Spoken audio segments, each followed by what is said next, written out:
함께 살펴보실 하나님의 말씀은 누가복음 19장 1절에서 10절 말씀입니다. 신약 성경 누가복음 19장 1절에서 10절 말씀, 제가 가진 성경으로는 128면에 있습니다. 누가복음 19장 1절에서 10절 말씀 다 찾으셨으면 한 절씩 교독하시고 마지막 절은 합독하겠습니다. 제가 먼저 1절 읽겠습니다. 예수께서 여리고로 들어가 지나가시더라. 삭개오라 이름하는 자가 있으니 세리장이요 또한 부자라. 그가 예수께서 어떠한 사람인가 하여 보고자 하되 키가 작고 사람이 많아 할 수 없어 앞으로 달려가서 보기 위하여 돌 모아가 나무에 올라가니 이는 예수께서 그리로 지나가시게 되밀어라. 예수께서 그곳에 이르사 쳐다보시고 이르시되 삭개오야 속히 내려오라. 내가 오늘 내 집에 유하여야 하겠다 하시니 급히 내려와 즐거워하며 영접하거늘 무사람이 보고 수군거려 이르되 저가 죄인의 집에 유하러 들어갔도다 하더라.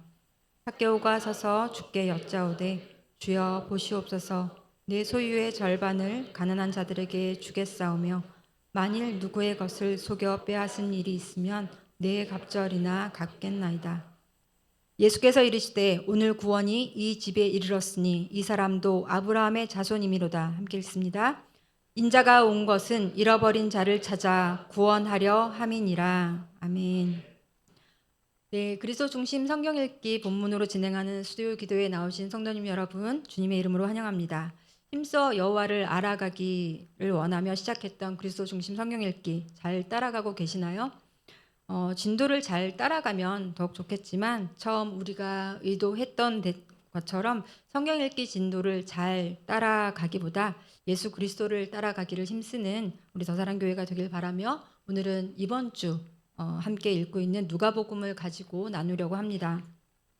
지난주 담임 목사님께서 이제 사복음서의 특징들을 요약해 주신 것처럼 이 누가복음은 이방인 독자층을 염두에 두고 쓴 복음서죠. 자칭 아브라함의 자손이라 일컫는 유대인의 범주 밖에 있던 헬라인, 물리적으로는 유대 땅에 살고 있지만 사회 경제적으로 또 정치적으로 힘없는 약자들, 중심이 아니라 가장자리에 밀려나 있는 소외당하고 배척당한 약자들에게 누가복음은 많은 관심을 보이고 있습니다. 누가복음에 특히 여자들과 또 어린아이들에 대한 이야기가 다른 복음서에 비해서 많은 이유입니다.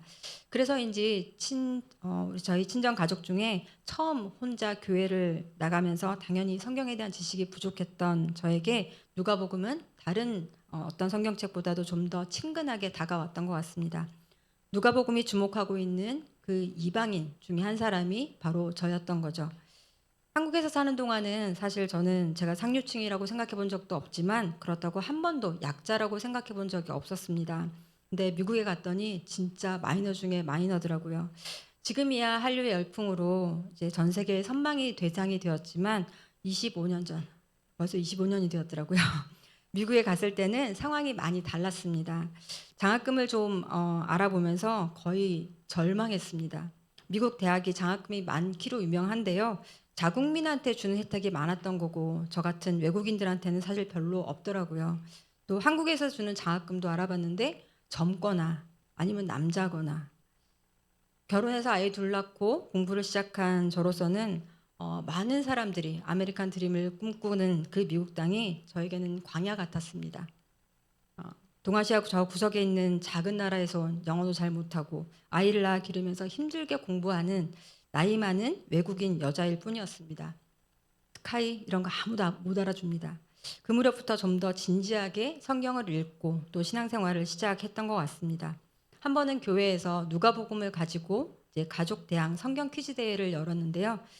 이 누가복음 말씀에 정말 큰 은혜를 받고 얼떨결에 1등을 했잖아요. 그래서 산타바바라 항구에 있는 고급 레스토랑 레스토랑 식사권을 상으로 받아서 식사를 했던 그 추억의 책이 바로 이 누가복음입니다. 아무튼 혼자 동네 교회를 다니게 되면서 부모님과 같이 교회 다니는 친구들이 마냥 부럽고 기도해 주시는 그 부모님이 없어 아쉬웠던 저에게 이렇게 소외된 자, 약한 자에 대한 특별한 누가복음의 관심은 좀 더 특별하게 다가왔던 것 같습니다. 게다가 저는 새 아이를 키우는 엄마로서 또 궁극적으로는 가서 제자 삼으라 말씀하신 주님의 명령을 따라 말씀을 말씀으로 사람을 가르치는 사람으로서 사람이 왜 이렇게 행동하지? 사람을 어떻게 바꿀 수 있지? 어떻게 가르치지? 여기에 되게 굉장히 관심을 갖고 있었는데요.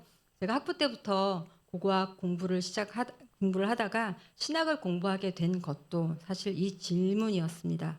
사람이 왜 안 변할까? 어떻게 변화시킬 수 있을까? 이 질문에 대한 답을 찾기 위해서였습니다. 저도 교회에서 평신도로 제자 훈련, 사역 훈련을 받았었는데요. 함께 훈련 받는 집사님들, 훈련 시간에는 정말 감탄할 만한 그런 믿음의 고백들을 하시더라고요. 그런데 막상 훈련이 끝나자마자 이제 그 방을 나가면서 남편 얘기, 자식 얘기 할 때 보면은 저를 포함해서 모든 훈련생들이 언제 그런 고백을 했냐 싶게 그 훈련의 내용이 그 삶에 영향을 미치지 못하는 그런 모습을 보면서 적잖은 충격을 받았던 거죠. 그 말들이 진심이 아니었나? 거짓말이었나? 왜 자신이 내뱉은 믿음의 고백대로 살지 못하는 걸까? 말과 행동이 일치하지 않는 믿음. 이게 저의 큰 고민이고 숙제였습니다. 한편 주일학교에서 수험생부 이제 반 교사로 섬겼는데요. 고3이면 다 컸다 싶은 나이인데도 불구하고 자기 신앙을 가지고 나오는 아이들은 소수이고요. 대부분 부모님 믿음대로 따라오는 걸 보고 아이들은 쉽게 바뀌기 때문에 가장 가까이에 오랫동안 함께하는 이 부모님이 바뀌어야겠구나. 이 부모님이 바뀌지 않으면 안 되겠구나라는 생각을 했습니다. 그래서 특별히 사람의 성품의 기초가 형성된다는 그 유아기, 영아기 이때 이 부모님들이 바뀌어야겠다는 생각이 들었고 부모 교육에 대한 부르심을 받고 신학을 시작하게 되었습니다. 그래서 부모님을 직접 만날 수 있는 영아부 사역자로 자원을 했던 거죠. 우리가 사는 집도 살다가 이렇게 중간에 리노베이션을 하는 것보다 처음부터 잘 짓는 게 훨씬 낫잖아요. 그래서 이제 믿음의 가정을 세워갈 때도 부부에게 아기가 막 생겼을 때, 이때가 골든 타임이구나라고 생각을 했던 거죠. 그렇게 미취학 부서에서 10년을 사역을 했습니다. 그런데 결과는 솔직히 잘 모르겠습니다. 쉽지 않았습니다. 교육이란 게 결국 사람을 변화시키는 건데 애들을 변화시키기 위해서 어른이 먼저 바뀌어야겠구나. 양육자가 먼저 바뀌어야겠다는 생각이 그리 나쁜 생각 같지는 않은데 곧 개봉되는 박찬욱 감독의 새 영화 제목처럼 어쩔 수가 없다. 이 높고 견고한 이 인식의 벽, 기존에 하던 대로 하려는 이 강력한 관성의 법칙 같은 현실의 벽을 바꾸는 것이 정말 쉽지 않았습니다. 사람들도 얘기합니다. 사람 안 바뀐다. 사람 바꿔서 쓰는 거 아니다. 얘기를 하더라고요. 정말 사람이 변하는 것보다는 결국 진짜 안 변하는구나 라는 걸 확인할 때가 훨씬 많았습니다. 생각해보니 고등학교 때 저를 전도했던 친구에게 믿지 않던 제가 늘 반박하던 포인트도 바로 이거였거든요. 매주 교회 가면 뭐하냐? 바뀌지도 않는데. 물론 사람이 변할 때가 있습니다. 중학교 때 친구들과 선생님들 중에는 교회를 다니는 사람들이 제법 있었는데요. 나중에 이제 제가 전도사 사역을 하면서 그 사람들과 연락이 닿아서 연락을 이제 전화를 하면서 제가 교회에서 사역을 해요. 그럼 그분들이 되게 반가워할 줄 알았거든요. 그런데 너 왜 거기 있냐 하시더라고요. 자타공인 미인이었던 친구의 예쁜 얼굴이 어둡고 표독스러워지고 인자하던 얼굴이 선생님의 얼굴이 딱딱하게 굳어버린 그런 모습을 보고 많이 놀랐습니다. 솔직히 저를 전도했던 그 친구 아직 연락이 되지 않는데 만나고 싶지만 막상 만났는데 그 친구도 교회를 떠났으면 어떡하지? 하는 이런 불안감이 있습니다. 맞습니다. 우리가 얘기하는 변화는 변화 자체가 아니라 우리가 시들어가고 죽어가는 식의 변화가 아니라 당연히 더 좋은 모습, 더 나은 모습을 우리가 바라고 기대하는 거죠. 근본적인 삶의 방향 전환을 통해서 성장하고 성숙하기를 기대하는 거죠. 그러면 지금 우리의 신앙은 어떨까요? 우리 교회는 어떤가요? 이보다 더 좋을 수는 없다? 이건 아직 아닌 것 같습니다. 그렇다면 변화가 필요한 때이죠. 우리 교회는 아직 3살밖에 안 됐잖아요. 여기서 멈추면 안 될 겁니다. 더 자라야죠. 그런데 사람이 바뀔까요? 하지만 반대로 질문해 봅니다. 그렇게 안 바뀐다면 예수님은 도대체 왜 우리에게 가서 제자 삼고 당신이 분부한 모든 것을 가르쳐 지키게 하라 이 명령을 하셨을까요? 정말 사람이 안 바뀐다고 믿는다면 우리는 왜 훈련을 하고 매주일 모여서 아이들을 가르치고 이런 일들을 계속하고 있는 걸까요? 안 바뀐다면 시간 낭비고 헛수고잖아요. 결국 변하긴 변해야 할 텐데 어쨌든 사람을 가르치고 바꿔야 하는데 우리가 훈련을 받고 몇 년, 아니 수십 년을 다녀도 잘 안 바뀌는 이유는 원래 사람이 안 바뀌는 것이 아니라 어쩌면 뭔가 그 사람을 가르치고 바꾸는 방법, 그 방법이 잘못된 건 아닐까라는 생각이 들었습니다. 이런 점에서 원래 하나님 밖에 있던 자들이 어떻게 하나님의 백성으로 변화되는지를 더욱 선명하게 보여주는 이 누가복음, 우리가 꼭 살펴보고 짚어보아야 할 것 같습니다. 오늘은 그래서 여러분들이 잘 아는 삭개오 이야기를 통해서 이 변화를 모색하고 함께 기도하는 시간이 되길 원합니다. 누가복음의 저자 누가는 마치 이야기를 들려주듯이 이 삭개오 이야기를 들려주는데요. 이야기를 구성하는 요소는 인물, 배경, 사건입니다. 네, 공간적인 배경은 여리고죠. 길쭉하게 생긴 이 이스라엘의 허리에 해당하는 곳. 그래서 출애굽한 이스라엘 백성들이 가장 먼저 정복했던 성도 바로 이 여리고 성이었습니다. 그 바로 아래가 예루살렘 성입니다. 누가복음 예수님이 갈릴리에서 저 북쪽에 있는 갈릴리에서 예루살렘으로 향하는 그 여정을 따라서 진행이 되고 있는데요. 여리고에 왔다는 것은 이제 그 목적지에 거의 다 왔다는 이야기입니다. 막바지에 이른 거죠. 그래서 오늘 살펴보는 19장의 마지막에는 예수님이 드디어 예루살렘에 입성하시는 이야기가 나옵니다. 또 사건별로 보자면 여리고에 들어오시기 바로 전에 여리고 초입에서 예수님은 맹인을 치유하신 직후였습니다. 예수님이 여리고 안으로 들어가시자 맹인의 기적적인 치유를 보고 놀란 제자들과 또 많은 사람들이 예수님을 따라 이 여리고성에 같이 들어옵니다. 여기에 한 인물이 등장합니다. 19장 2절. 예, 삭개오란 인물을 소개하고 있는데요. 삭개오라 이름하는 자가 있으니 세리장이요 또한 부자라. 삭개오는 어떤 사람이었다고요? 네, 세리장이고 또한 부자라고 했습니다. 당시 유다는 로마의 식민지였죠. 로마가 동족 유대인들에게 부과한 각종 세금을 대신 걷어서 로마 정부에 이렇게 납세하는 일을 맡은 사람들을 세리라고 했는데요. 세리장이라고 하는 걸 보면 그 중에서도 우두머리 노릇을 했던 사람인 것 같습니다. 부자라니 먹고 사는 데는 문제가 없었을 것 같고요. 그런 그에게도 예수님이 여리고에 들어오신 소식이 들렸습니다. 삭개오는 예수님에 대한 호기심이 생겼죠. 그래서 3절입니다. 3절 읽습니다. 그가 예수께서 어떠한 사람인가 하여 보고자 하되 키가 작고 사람이 많아 할 수 없어. 명확한 이유는 잘 모르겠지만 그저 예수님이 보고 싶었던 삭개오. 그러나 안타깝게도 예수님께 나아가는 데는 몇 가지 장애물들이 있었습니다. 우선 키가 작았대요. 저도 키가 크지 않죠. 작은 편인데 키가 작은 게 흠은 아니겠지만 적어도 이 이야기에서는 키가 작다는 것이 작다는 이 삭개오의 신체적인 특징은 삭개오의 낮은 사회적 지위와 무관하지 않아 보입니다. 7절에 보면 사람들이 하는 말이 그가 죄인이라고 말합니다. 삭개오의 직업이 세리라고 했는데 세리들은 아까 말씀드린 것처럼 로마와 그 우호적인 관계를 맺으면서 직업적인 안정감은 있었지만 이게 로마가 부과한 세금보다 더 많은 돈을 걷어들여서 자신이 차지하곤 했거든요. 그래서 세리가 부자라는 것은 결국 불법과 이 탐심으로 쌓아올린 불의하고 부정한 부였던 거죠. 그래서 세리들은 죄인과 창규와 동일하게 부정한 자로 취급받았습니다. 앞서 18장에 등장했던 부자 관리는 아무런 제지도 없이 예수님께 쉽게 다가갈 수 있었습니다. 하지만 삭개오는 부자인데도 그렇지 못한 이유인 거죠. 몸은 유대인들 가운데 살고 있지만 유대인 공동체에 속해 있는 사람은 아니었던 것 같습니다. 마치 입안에 든 모래처럼 뱉어내고 싶은 존재였고 몸에서 떼어내어야 할 그런 암적인 존재였죠. 먹고 살기에 부족함은 없었지만 동족에게서 손가락질 당하는 삶이 만족스러울 리 없습니다.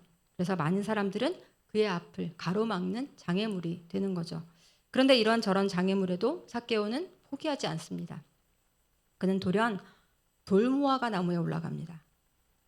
세리장쯤 되었다면 아주 젊은 나이는 아니었을 텐데요. 제가 나무에 오른다고 생각해 보세요. 이런 사회적 지위가 있는 사람으로서는 상상하기 힘든 행동입니다. 어쩌면 아무도 그에게 시선을 주지 않았기 때문에 또한 다른 사람들의 눈을 의식하지 않는 그런 사람이었기 때문에 선택할 수 있는 돌출 행동이었던 것 같습니다. 삭개오는 왜 이렇게까지 기어이 예수님을 봐야 했을까요? 그런데 마침 절묘하게도 그 나무 아래로 예수님이 지나가시는 거죠. 5절 말씀입니다. 함께 읽겠습니다. 예수께서 그곳에 이르사 쳐다보시고 이르시되 삭개오야 속히 내려오라. 내가 오늘 내 집에 유하여야 하겠다 하시니 삭개오는 예수님을 보기 위해 나무 위에 올라갔습니다. 삭개오가 저만치서 오는 예수님께 이렇게 시선을 고정하고 쳐다보았겠죠. 그래서 가까이 오시는 그 얼굴을 쳐다보고 있는데 예수님께서 그곳에 이르러서는 문득 위를 쳐다보시고 이 삭개오에게 그렇게 우스꽝스러운 자세로 나무 위에 올라간 삭개오와 눈이 마주친 겁니다. 그때 예수님이 삭개오의 이름을 부르시죠. 삭개오야. 예수님은 그가 누구인지 이미 알고 계셨던 겁니다. 삭개오는 그가 어떤 사람인지 궁금해서 알아보려고 이렇게 나온 건데 이전에 한 번도 만난 적도 없는 예수님이 이미 자기 이름을 알고 계셨습니다. 그뿐 아니라 그의 집에 머물겠다 말씀하십니다. 내가 너희 집에 머물러도 되겠니? 하고 이렇게 물으시는 게 아니고요. 얼른 내려와라. 빨리 내려와라. 오늘 내가 내 집에 머물러야겠다. I must stay in your house. 내 집에 유하여야 하겠다라는 표현에는 하나님께서 반드시 꼭 그렇게 해야겠다는 신적인 의지가 담겨 있습니다. 삭개오는 자기가 예수님을 만나고 싶어서 스스로 여러 장애물을 극복하며 그렇게 애써서 예수님을 만나러 나왔다고 생각했는데 실은 예수님이야말로 오늘 그를 만나기 위해서 기어이 이 여리고를 지나가셔야 했던 거죠. 게다가 오늘이랍니다. 오늘. 삭개오가 이런저런 조건을 갖추면 그때 너희 집을 방문할게. 그러니까 준비하고 있어 라고 말씀하신 게 아니라 오늘 지금 당장 내가 너희 집에 가겠다 말씀하십니다. 이에 삭개오는 어떻게 하나요? 속히 내려오라는 예수님의 말씀대로 급히 내려옵니다. 6절 말씀이 있습니다. 급히 내려와 즐거워하며 영접하거늘. 이때 급히라고 번역된 단어는 바로 앞에 예수님께서 속히 내려오라 라고 하셨을 때 속히라고 번역된 것과 같은 헬러 단어입니다. 삭개오는 당황스러웠겠지만 마지못해 내려온 것이 아니라 이 순간을 기다렸다는 듯이 지체 없이 속히 즐거워하며 예수님이 말씀하신 대로 정확히 행동합니다. 그렇게 반응합니다. 세금을 거들어가는 삭개오를 사람들이 반갑게 맞이할 리 없었겠죠. 늘 아마 문전박대 당했을 겁니다. 그런데 예수님께서 내려와라. 내가 오늘 내 집에 가겠다 하신 예수님의 말씀은 늘 적대감을 가지고 자신을 대하던 사람들에게서는 한 번도 들어볼 수 없는 그런 따뜻한 초대였을 겁니다. 그러나 예수님께 다가가는데 아무런 장애가 없었던 그 옆에 섰던 많은 무리들은 예수님께서 삭개오의 집에 들어가시는 걸 보고 저가 죄인의 집에 들어갔다 라며 수군거립니다. 유유상종이라고요. 그가 교제하는 사람들을 보면 그 사람이 어떤 사람인지 알 수 있죠. 그래서 우리도 아이들한테 나쁜 친구들 사귀지 말라고 하잖아요. 그렇게 부정한 것을 가까이 하면 우리도 부정해지니까요. 이렇게 예수님이 삭개오의 집으로 가셔서 얼마나 오래 교제가 이루어졌는지는 모르겠습니다. 그런데 중간에 아무런 과정도 설명도 없이 삭개오가 불쑥 단호한 결심을 한 듯 예수님께 말씀드립니다. 8절 말씀입니다. 삭개오가 서서 예수께 여짜오되 주여 보시옵소서 내 소유의 절반을 가난한 자들에게 주겠사오며 만일 누구의 것을 속여 빼앗은 일이 있으면 네 갑절이나 갚겠나이다. 예수님이 어떤 요구도 하지 않으셨습니다. 삭개오는 자발적으로 자신의 소유의 절반을 가난한 자들에게 주고 또 누구의 것을 속여 빼앗은 일이 있다면 원금의 4배로 갚겠다고 합니다. 앞서 세례 요한이 세례 받으러 나온 세리들에게 어떻게 우리가 회개해야겠느냐라고 했을 때 세리에게 합당한 회개의 모습을 가르쳐 주는데 누가복음 3장 12절 13절 말씀 읽겠습니다. 세리들도 세례를 받고자 하여 와서 이르되 선생이여 우리는 무엇을 하리이까 하며 이르되 부과된 것 외에는 거두지 말라 하고 더 이상 욕심을 채우지 말라는 거죠. 하지만 소유의 절반을 내놓는다? 가능한 일일까요? 좀 말려야 하는 거 아닌가 싶을 정도입니다. 삭개오는 소유에 대한 집착을 버리고 부정한 방식으로 부를 축적하지 않겠다라는 단호한 결심을 하고 있는 거죠. 자신이 쌓아온 이 욕심과 헤어질 결심을 한 겁니다. 앞서 18장의 부자 관리는요, 평생 율법을 지키며 살고서도 내게 있는 것을 다 팔아 가난한 자들에게 나눠주라 하신 그 예수님의 말씀에 심히 근심하며 돌아갔다고 했습니다. 낙타가 바늘길을 통과하기보다 부자가 하나님 나라에 들어가는 것이 더 어렵다라고 하셨는데, 부정한 죄인이며 부자였던, 하나님 나라에 들어가기 가장 어려운 조건은 다 갖추고 있었던 이 삭개오가, 아니 거의 불가능했던 삭개오가 이렇게 넉넉히 통과를 한 거죠. 삭개오에게 너 이렇게 살지 말아라 꾸짖고 율법을 지키라고 명령하신 게 아니었는데 율법을 행할 결심을 삭개오가 한 겁니다. 어떻게 이런 변화가 일어난 거죠? 이에 곧 예수님의 탄성이 들려옵니다. 19장 9절에서 10절 말씀 함께 읽겠습니다. 예수께서 이르시되 오늘 구원이 이 집에 이르렀으니 이 사람도 아브라함의 자손이미로다. 인자가 온 것은 잃어버린 자를 찾아 구원하려 함이니라. 예수님의 말씀을 보면 우리 성도님들 저절로 아멘 하시네요. 예수님의 말씀을 보면 정말 기뻐하시는 게 느껴지죠. 그런데 조심해서 살펴봐야 합니다. 착각하면 안 되는 것이요, 주님이 삭개오의 말과 행동을 칭찬하신 게 아니었습니다. 그것을 기뻐하신 게 아니었습니다. 오늘 구원이 이 집에 이르렀다라는 말씀은 삭개오야, 네가 드디어 그 구원을 찾았구나, 네가 구원에 도달했구나 라고 말씀하신 게 아니라 구원이 이 집에 이르렀다라고 말씀을 하십니다. 삭개오가 변해서 구원을 받은 것이 아니라 잃어버린 자를 찾아 구원하려 오신 인자, 즉 예수님께서 이 집에 오셔서 그 일을 하셨다는 겁니다. 그럼 예수님은 왜 기뻐하신 걸까요? 마치 농부가 심고 가꾼 나무에서 마침내 꽃이 피고 거기에 탐스런 열매가 맺힌 걸 본 것처럼 예수님도 당신이 하신 일이 마땅히 되어야 할 그 결과가 드러나는 것을 보고, 나타난 것을 보고 기뻐하시는 겁니다. 다시 확인합니다. 우리가 순서를 자꾸 착각하는데요, 삭개오가 예수님의 명령에 순종해서 바뀐 게 아니었습니다. 우리 자신을 보면 알잖아요. 우리가 예수님이 말씀하신다고 명령한다고 순종하시나요? 저는 잘 안 되던데요. 그 말씀대로 해서 우리가 바뀌는 게 아니라 우리가 무언가 바뀌었기 때문에 우리는 그 말씀에 순종하게 되는 거죠. 그렇다면 예수님은 왜 삭개오가 이렇게 회개한 후에야 이 구원을 선포하시는 걸까요? 회개 없는 구원도 있을 수 없기 때문입니다. 열매로 알리라 하셨잖아요. 그러면 언제 삭개오가 변한 걸까요? 어떻게 변하는지를 알아야 좀 우리도 그렇게 좀 사람을 바꿔보고 가르칠 텐데, 마치 무슨 매직쇼, 마술쇼를 보는 것처럼 삭개오가 언제 어떻게 변했는지 그 과정이 잘 드러나지 않습니다. 그러나 분명한 것은 삭개오는 예수님이 이렇게 하라고 지시하셔서 그 명령에 순종한 것이 아니라 예수님을 만나고 예수님을 경험하면서 변화가 일어났다는 사실입니다. 마치 가나 혼인 잔치에서 물이 언제 포도주가 되었는지 우리 성도님들은 아시나요? 아무튼 물을 떠서 갖고 갔는데 그의 포도주가 되었습니다. 그렇게 변한 것처럼 삭개오도 언제인지 모르겠지만 예수님을 만나는 그 과정에 변한 거죠.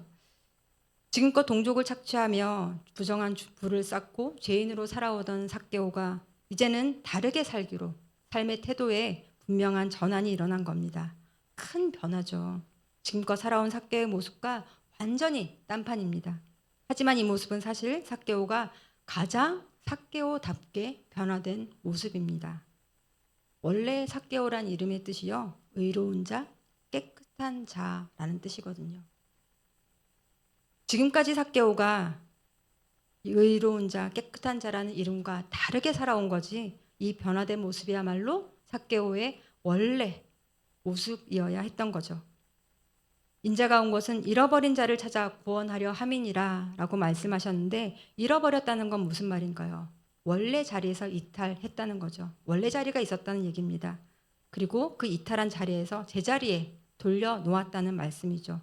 그 일을 하시러 예수님이 오셨다는 말입니다. 삭개오가 예수님을 추구하는 것보다 훨씬 더 오랫동안, 훨씬 더 강력하게 예수님께서 삭개오를 찾아오셨고, 마침내 유대 공동체 가운데 잃어버렸던 그 삭개오를 원래 모습으로 회복시키시고 찾아 놓으신 겁니다. 우리가 바라는 궁극적인 변화도 바로 이런 변화가 아닐까요? 하나님께서 하나님의 형상을 따라 하나님의 모양대로 사람을 만드시고 참으로 보시기에 좋았더라. 그렇게 감탄하셨던 그 모습을 회복하는 것, 그것을 주님이 바라시고 우리도 기대하고 있습니다. 그런데 어떻게 그게 가능하다고요? 예수님이 우리를 찾아오셔서 그 일을 위해 하나님이신 예수님이 친히 이 땅 가운데 오신 것, 삭개오를 찾아 그 나무 아래 오셔서 내려오라 말씀하시며 그의 집에 방문하신 것, 이것이 바로 복음이고 그 방문을 기꺼이 받아들이는 것이 바로 구원이란 겁니다. 하지만 예수님의 방문이 곧 구원이고 이 회복이라는 변화 자체가 우리 힘으로 되는 게 아닌 게 확실하다면, 즉 예수님이 주도하시고 예수님이 다 하시는 일이라면 왜 우리 가운데 이런 변화를 보기 힘들었을까요? 예수님이 지금은 일하지 않으시는 건가요? 우리는 왜 사람이 안 변한다고 생각하는 걸까요? 지난 여름에 교육자들과 나눴던 책이 한 권 있습니다. 복음 본색이라는 책인데요. 이 삭개오의 변화를 예를 들어서 이렇게 그 책에서는 말하고 있습니다. 예수님의 명령으로가 아니라 예수님에 대한 경험으로 변화된다. 사람은 예수님의 명령이 아니라 예수님을 경험함으로 변화된다라고 말씀하고 있습니다. 그동안 사람이 어떻게 변할 수 있을까, 바뀔 수 있을까 고민해 왔는데 저는 이 책을 읽으면서 뒤통수를 한 대 맞은 느낌이었습니다. 예수님에 대한 경험을 통해 변화가 일어난다면 우리 가운데 그런 변화가 없고 그런 변화를 기대하지 않은 것은 우리 가운데 예수님에 대한 경험이 없구나.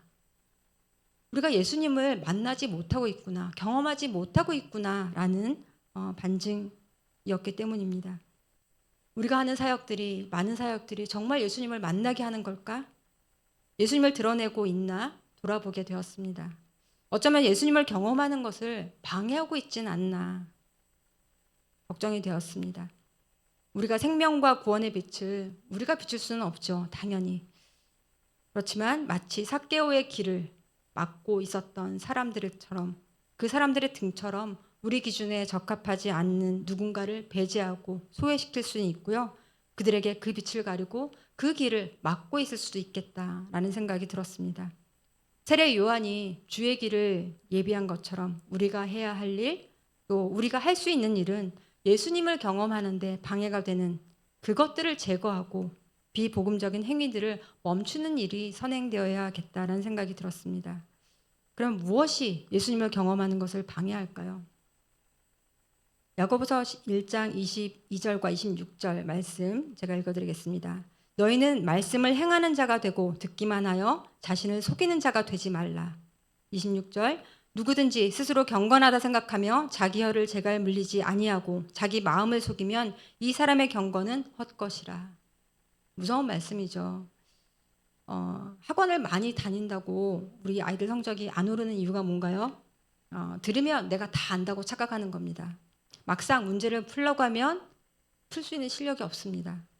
그걸 안 된다는 걸 모르고 있는 거죠. 내가 풀어봐야 되는데, 직접 해봐야 되는데 그냥 들으면 내가 다 안다고 생각하는 거죠.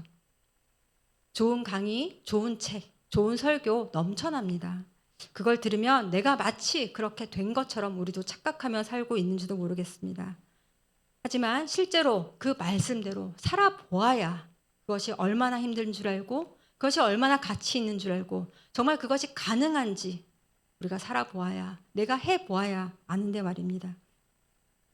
분당 우리 교회 이찬수 목사님의 탁월함이 여기에 있었던 거잖아요. 분당 우리 교회 시스템이나 전략이 완벽해서 그랬던 게 아니라 정말 이찬수 목사님이 그렇게 말씀을 살아내려고 노력했던 그 모습이 우리에게 은혜가 되었던 거잖아요. 제가 가끔 가는 요 근처 이렇게 카페 화장실에 경고문이 하나 붙어 있더라고요. 결국 화장실 좀 깨끗하게 사용하자라는 이야기인데 마지막에 이런 말이 적혀 있습니다. 사람이 문제지 도구가 문제가 아닙니다.